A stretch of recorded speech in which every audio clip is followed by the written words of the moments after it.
Fallout continues in the Blackhawks scandal. President of Hockey Operations, Stan Bowman, has resigned after investigators released their findings on how the Blackhawks handled sexual assault allegations during the 2010 Stanley Cup run. When the news first came out about what was going on with the Chicago Blackhawks organization, what was your reaction? You know, you heard rumblings over time and never really thought much to it. And then we were kind of in limbo. We weren't sure. Joel will be meeting with Commissioner Gary Bettman tomorrow, and he has no comments prior to that meeting. We just got done hearing Kyle Beach speak about, at the crux of the Blackhawks situation is the decision to value the chase of the Stanley Cup over the safety of a player.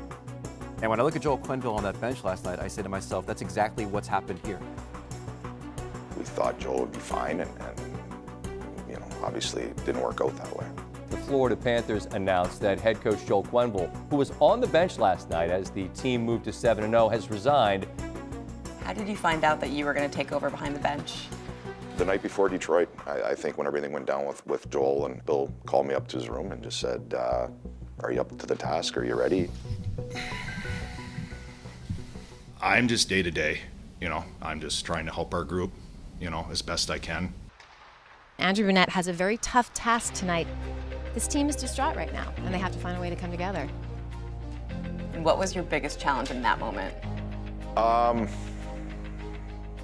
Probably just, you got a job to do, you got to go do it. I mean, it's no different from when you played or been around hockey my whole life, so it was just like you're next guy up and do the best you can do. He's got Barkov for the win. Score! 8 in a row for the Florida Panthers.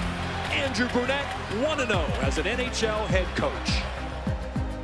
Obviously, there was lots of learning curve, still is, but I think it was just the anxiety of actually doing it for a few games, and then you kind of settled into it.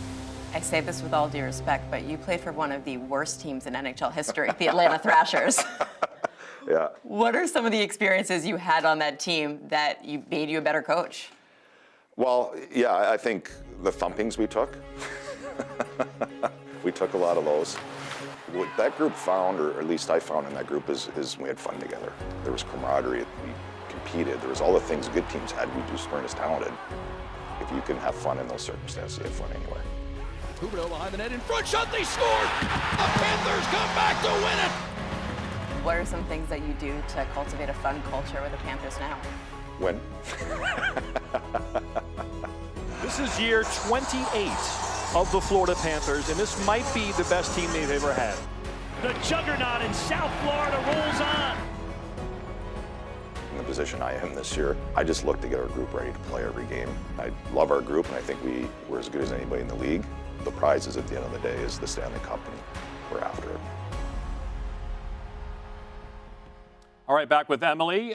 Emily, Brunette still has the interim title. When will the Panthers make a decision on his future as their full-time head coach? So I sat down with Bill Zito, the GM of the Florida Panthers, today at the arena, and I asked him about it. He said, look, when Andrew took over, it was really awkward. I mean, he took over for Joel Quenneville, a legend. A lot of these guys were on his staff, and he just needs to be a leader, not a coach. But then Sasha Barkov goes down. They've got a lot of COVID issues, and all of a sudden, he needs to start implementing tactical things and coaching things, and he's done a really good job. But Zito wants to see him for a full season. He wants to see him for the playoffs. Then they'll make a decision on his future. But Bill Zito said there are two people not worried about Brunette's contract situation. One is Andrew Brunette, and the other is me. Thanks for watching ESPN on YouTube. For live streaming sports and premium content, subscribe to ESPN+.